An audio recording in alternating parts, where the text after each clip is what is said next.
Hello भाई लोग, मैं हूँ फैक्ट भाई। और भोजपुरी मूवीज सुनकर दिमाग में क्या आता है? इनके जबराकू वल्गर पोस्टर, ये इनके अतरंगी वल्गर सीन्स, और हाँ, इनके खतरनाक वल्गर सॉन्ग्स को कोई कैसे भूल सकता है?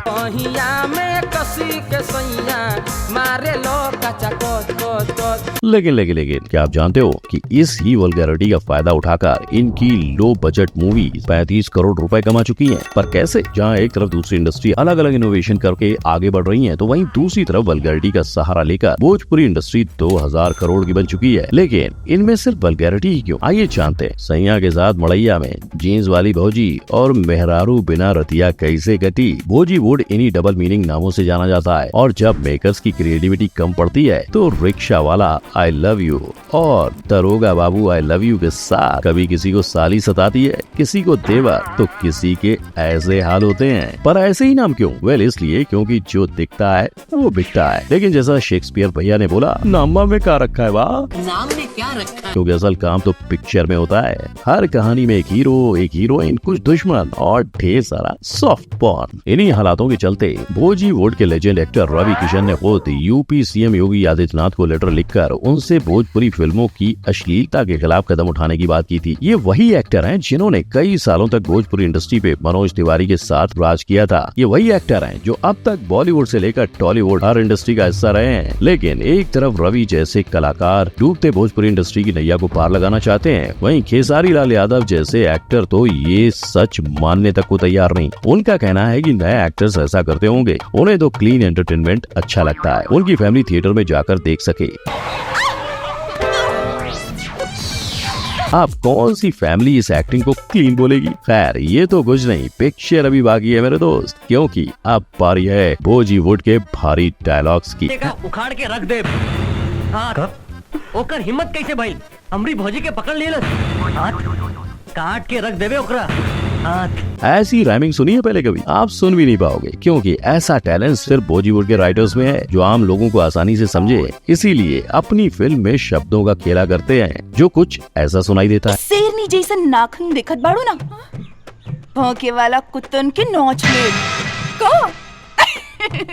मुंह और का। तो कभी ऐसा होके के तो बहुत कुछ होता, लेकिन छाता बहरिए छूट गइल बा। छतरी मतलब कॉन्डम।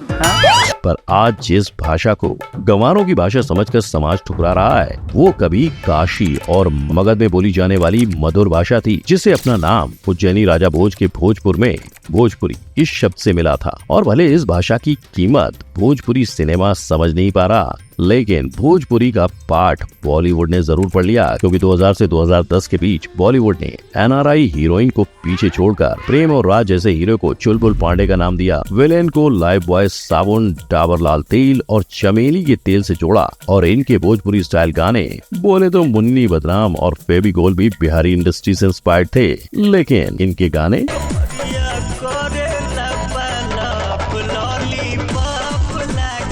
एक सॉन्ग की कीमत तुम क्या जानो ऑडियंस बाबू।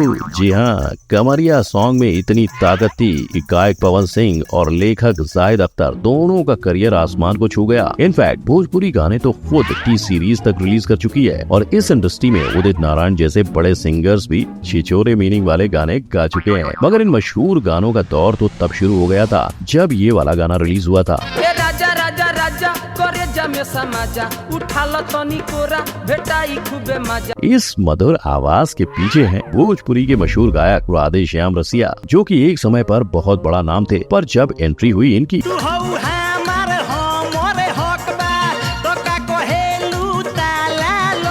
तो इस अश्लीलता ने राधे श्याम जी के गानों को भी पीछे छोड़ दिया, और इसी तरह शुरू हुआ अश्लीलता का वॉर, जहाँ कोरोना तक पर वल्गर गाना बन गया।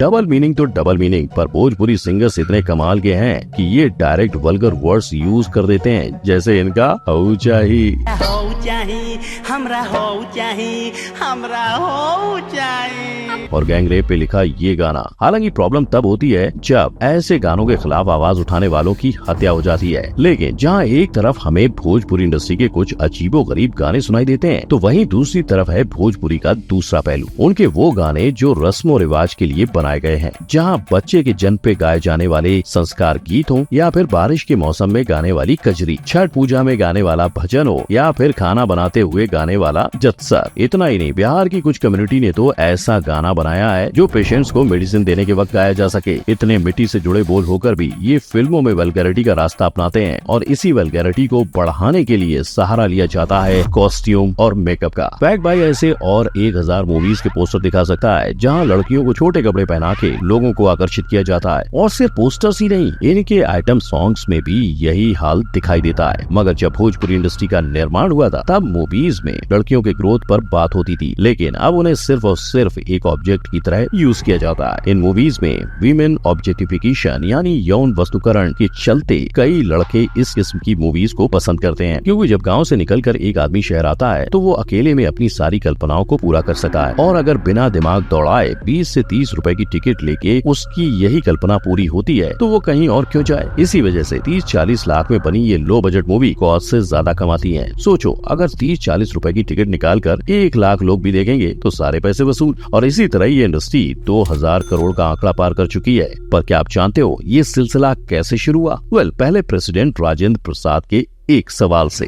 1960 में जब वो बॉलीवुड एक्टर नाजिर हुसैन से मिले तो उन्होंने कहा भोजपुरी में फिल्में क्यों नहीं बनाते। और बस 1963 में इस इंडस्ट्री की पहली फिल्म रिलीज हुई जिसमें एक लड़की की जिंदगी के उतार चढ़ाव थे। इस फिल्म में खुद नजीर काम कर रहे थे। इतना ही नहीं, इस फिल्म के गानों को लता मंगेशकर, सुमन कल्याणपुर, उषा मंगेशकर और मोहम्मद रफी ने आवाज दी थी।